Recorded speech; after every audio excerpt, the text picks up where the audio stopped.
Hello, everybody. Welcome to what I believe is the 7th episode of Therapy Dog Talk. I can't believe that it has been 7 episodes already. It's very exciting. And we have a very special guest coming today with a little bit of a different twist, but still therapy dog related, of course. Hi, Donna. Hi. How are you, Sherry? How are you? Good. You can hear I me see okay? both your girls in Oh, the yeah. back. They're always with me. And I know Zoe, but remind me of her sister's name. So that's Madison in the back, and she's 15. She's actually Okay. Zoe's great-great-grandmother. Oh, So, wow. That's yeah. awesome. Yeah, I was the guardian mom That's for very Madison. cool. I didn't actually know that. I didn't realize that they were real life relatives or biological, genetic. I don't know the word I'm looking for. Related. From the same line. Yeah. Pretty That's cool. so great. Yeah. Sunny's trying to say hi. She's standing on a chair making noise at Hi, me, Sonny. so I'll let her come say hi. She won't stick around because this is not her thing. She's like, why would I talk to a camera? Why? So, Donna, it's so good to have you here this week. For those who don't know you, can you just let us know kind of who you are, what you do, who your pups are, Sure. and we'll get started. Hi, everyone. Thanks for joining. My name is Donna Pozzolano, and I have 2 Australian Labradoodles. They're actually my second and third one. Madison, as I said, was the 15-year-old, and Zoe is a 3-year-old Australian Labradoodle. And we live on Long Island in New York, and I'm a nurse for 33 years, and I have 2 grown adult daughters. That's it. Awesome. Thank you for sharing that. Zoe is currently a therapy dog, right? Correct. Yeah. Has Madison been a therapy dog too, or no? No, I was always interested in being part of a pet therapy team, but raising 2 young girls, having a house, working full time, always had 2 dogs. It was just too much to do at the time. It wasn't until recently the kids are grown out of the house, and the last couple of years I now have a desk job. So I had more free time to be able to pursue becoming a pet therapy team. Yeah, that makes sense. It can be a pretty big commitment, especially even just the training part. How did you find out about therapy dogs? Well, being a nurse, they were always coming into the hospital. So I would see Okay. them in the elevator, in the lobby, and I would stop and pet them and talk to the owner. And that's how I had known about it for years. They were coming. So Yeah. always wanted to do it, but didn't have the time until recently. Yeah, that makes sense. And did you get Zoe planning to have her be a therapy dog, or did you No. get her before that? No, No. okay. I got her before that. I'm also a guardian mom for Zoe, so I'm a little more concerned and guarded about where she goes, what happens to her. So when she was a puppy before her vaccinations, I didn't take her anywhere. Okay. I didn't do the socialization part, which is so important. So by the time she did get her vaccines and I started to take her out, we started puppy class. And the trainer is like, oh, she'd be a great therapy dog. And I looked at the trainer Mm. like she had, 10 heads because Zoe was like behind me shivering. I said, oh, I don't think so. And she said, yes, wait till you see. I can tell that she will be a great therapy dog. So I just put in the training, lots of training. We went to class 3 times a week for months, started doing more of the socialization. And eventually she came out of her shell and she got more comfortable. So that's how that went. But I was very surprised, to say the least. Did she tell you what she saw in her that made her say that? Just, I guess, looking in her eyes, she could Okay. just tell that she was a soulful, gentle being. So, she's been doing Yeah. training for a long time and she saw that in her. So, Yeah. And when you say that you were a guardian mom to Zoe, what does that mean? so the breeder that Zoe came from, I am a guardian mom. I was for Madison and I went for Zoe. So she goes into heat, she gets bred, she has puppies. The breeder takes care of all that. I just take care of her while she's pregnant. And after the puppies are weaned, then she comes back to me. And then it really depends on the dog. Madison had 3 litters. Zoe has only had 1 so far. Then she'll get spayed and then will be mine for good. Oh, okay. I wasn't familiar with that concept. That's really interesting. Yeah. How many litters will she have before she's spayed then? Well, she's going to try one more. I mean, the pandemic kind of put a kibosh because when she went into heat, we were in lockdown. So Yeah. it really put her back timing wise. And now she's 3. So Yeah. Breda's going to try one more time, I think. I actually kind of remember you talking about her having a puppy Yeah. early pandemic days. Yes. That's really great. I never was familiar with that concept, so thank you for sharing that. Yeah, I sure. appreciate learning that. Sure. Yeah. What does Zoe enjoy about being a therapy dog? Well, prior to lockdown, we were paired with a unit in my hospital. That's where we signed up. And the unit is bone marrow transplant. Okay. And when I was looking to get paired with a unit, I made sure to tell them not pediatrics, because she really hasn't been around children that much. And with her demeanor being so calm and quiet, she needed patients that would match that. So we got paired to the bone marrow transplant unit. And those patients are there for months getting their treatment, inpatient treatment. So we really get to know them. They look forward to our visits. They would ask the staff, when is Zoe coming? We can't wait to see. Oh, they're playing behind me. I love it. So we would go, and it was just the patients are either in bed or in a chair. It's very quiet, and we go in there, and it's just a calming, quiet environment that Zoe brings. And she just loves getting petted because that's really all we do when we go. And patients are calm and quiet, and that's what she likes. It was the perfect unit for us. We really miss it, and hopefully soon we'll get back to doing that because the staff on that unit miss us as well because it is a tough unit. Yeah, I bet. And did you go through an organization to volunteer, or did you Yes. already just have the connections you needed having worked there?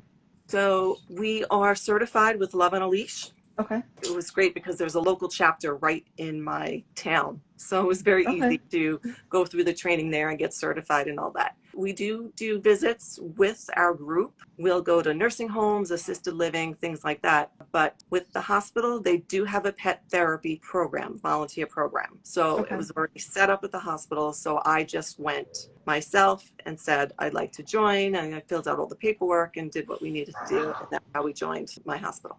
That's great. Yeah. Did anything kind of surprise you seeing it from the therapy dog team side versus the nurse side? Oh, yeah. Yeah. So I'm an ICU nurse, and Okay. unfortunately, to help the patients, I've kind of had to inflict some not so pleasant experiences, and they kind of lose their dignity, especially in an ICU. So that's hard. But on the pet therapy side, it's none of that. It's all just peaceful and calming and happiness and smiling. And so I just enjoy that so much. That's great. Was it kind of what you expected having seen therapy dog teams come through? It was more. It Okay. really affects me as well because, there are some patients that they said are just so withdrawn and in themselves. And then Zoe will come and there'll be a smile on their face or they interact with her. And that's just, it just warms my heart. It's just so heartwarming. Yeah, I bet. To know that you can bring that joy to someone else just by sharing your dog. Yes. Yeah, Yes. it's really special. And recently, you and Zoe have added a new role for her to your life, yeah? Yes, we have. So through friends on Instagram, I found out, I had no idea that there was such a thing as an allergen detection service dog. I knew that there were medical alerts and, disability physical service dogs, but didn't know about allergen detection. And I have major allergies to lots of things. My friends and family tease me that I should be in a plastic bubble, but lots of food. And, I've had hospitalizations and emergency visits and all of that, and I'm on tons of meds. It's not fun. So when I found out about the allergen detection, I looked into it and decided that was something I wanted to pursue with Zoe. So we started with a trainer in July, learning how to detect the allergen. We're starting off with almonds because I can't even be in the same room with almonds. I can't breathe it in. I'll have a reaction. So we're doing that. It's a slow process. It takes a long time, just like with any training that you're pursuing with your dog. So that part's going well, but it's the other side of it, the public access training that is tough. Really? Yeah. Even with her therapy dog training? Yes, because it's totally different. It's something that I have to get used to and she has to get used to. We're used to talking to everyone, starting up a conversation about your dog. She's so cute. Can I pet her? What kind of dog is she? Just getting into a whole conversation with people. And, she's so cute. She just draws attention everywhere. Now, even though I even have a vest that says service dog in training, it's in bright blue, you can't miss it. It's still the same reaction from people, except now they're like staring even more. And they still want to have a conversation and meet her and pet her and go up to her. So I'm seeing the other side of it. the therapy side and the service dog side. I have to now train myself. I really shouldn't be starting that conversation. And my focus is on Zoe, and Zoe's focus should be on me. So we're both having a little difficulty with this transition. It's something we're going to have to get used to. So it's like wearing two hats. It's like, which hat do I have on now that we're allowed to do? Tomorrow we're going for a visit with the employees. So it's like, okay, friendly, you know, that's your therapy bandana you'll be wearing. So hopefully she'll get that association between, you know, the bandana, it's okay, and the short 4-foot leash that we have, that's your therapy work. And then the vest is your service dog work. Yeah, I was actually going to ask you about that. Trisha posted in the comments, does Zoe wear something like a vest while she's working? Yes. And she clarified that that was as a therapy dog, but I was wondering if she has almost like 3 indications, like right now you're a pet, right now you're a service dog, and right now you're a therapy dog. Can she tell based on what she's wearing? Yes, that is the goal. She knows the pet therapy. She knows that's her bright blue Love on a Leash bandana and her 4-foot bright blue leash that has to be 4 feet. It can't be longer than that. That's what we have to have for Love on a Leash. Yeah. So she knows that that's her therapy, but now it's the part of wearing the vest that, okay, my attention is supposed to be just on mom. Something we're both working on. I imagine that that's an interesting one, but it's good that she's already learned to keep track of therapy versus pet. So now to add a third role, she's kind of like, yes, okay, I get this. I understand this means a different role. Yes, I know. I think, oh my gosh, am I asking too much of her? Are we doing too much? But Zoe has the type of personality where she loves to be doing something. She loves to be working. And whatever we're doing, she just enjoys it. Like when I say, okay, it's time to train, she knows that's now the allergen part, and she's all excited and she's ready to go. So she needs to be doing things. Even though she's a Labradoodle, she loves to work. She's a working dog. So I would not put her through anything that I felt that, you know, is too much for her or that she shouldn't be doing. So yeah, we have followed you for quite some time. I think we got connected through Adele at the beginning of the pandemic, but I just saw her playing with her, what was it, her great-grandma? Yeah, great-grandma, yeah. Great-great-grandma / sister, and I see her on boats with you and just having her best life. So it's clear that she has the time she needs to be a dog as well. Yes. Oh yeah, we make sure. And then Trisha wanted to know, can you tell a difference right away in her demeanor when you put her therapy bandana on? Yeah, she does. She knows because I have a volunteer jacket. We have our ID badges that I put on, hers and mine. So she knows automatically what it is. And she's like, okay, let's go. We're going in the car. Come on, let's go. Yeah. So yeah, she definitely knows it's time to go do some therapy work. That's really great. And I know you were able to do some therapy work with the nurses, right? And the staff, even when you weren't able to get back into patients yet. Yes, that's what we're doing. We're actually going tomorrow for the employees. They've certainly needed it after the last year and a half they've had. So they enjoy our visits as well. I bet. Well, I don't want to hold you too long, but is there any advice that you'd want to give to someone, whether it's someone that's interested in being a therapy dog team or someone that's interested in training a service dog? Is there anything you'd want to share? Definitely. First off, socialization. Don't be afraid like I was. Get a backpack, a stroller, carry, purse, whatever. Get your dog out. As soon as you get your dog, your puppy, get them out there during that period of time where it's really important, from like 8 to 16 weeks, I think it is, to sights and sounds and as many people as you can. It's just so important.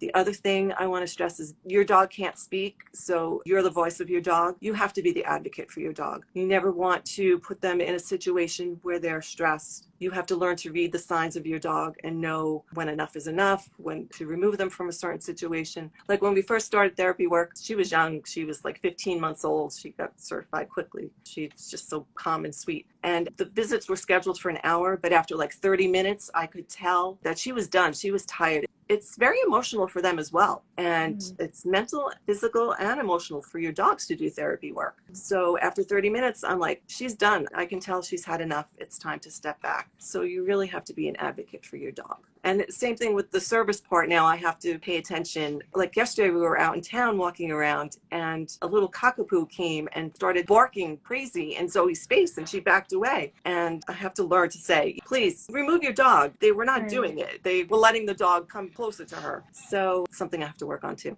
But you have to be an advocate for your dog. Definitely. You know, I think that applies even to people who aren't training their dogs to be service dogs or therapy dogs is to be an advocate for your dog. I think so often we get a little overwhelmed when there's another dog in our space, but we don't think to speak up for our dog, who really shouldn't have to speak up for themselves in that situation. Right. Yes. Yeah. Well, thank you, Donna. I really appreciated having you on to share your story. Thank you for having us. Yeah. Bye, Zoe. Bye, Madison. Yeah, and go ahead and give Zoe a follow on her account if you want to keep watching her journey from therapy dog to service dog and wrestles with great grandma in between. Yes. All right. Thanks for having me, Sherry. Yeah, take care. Have a good day. You too. Bye. Bye.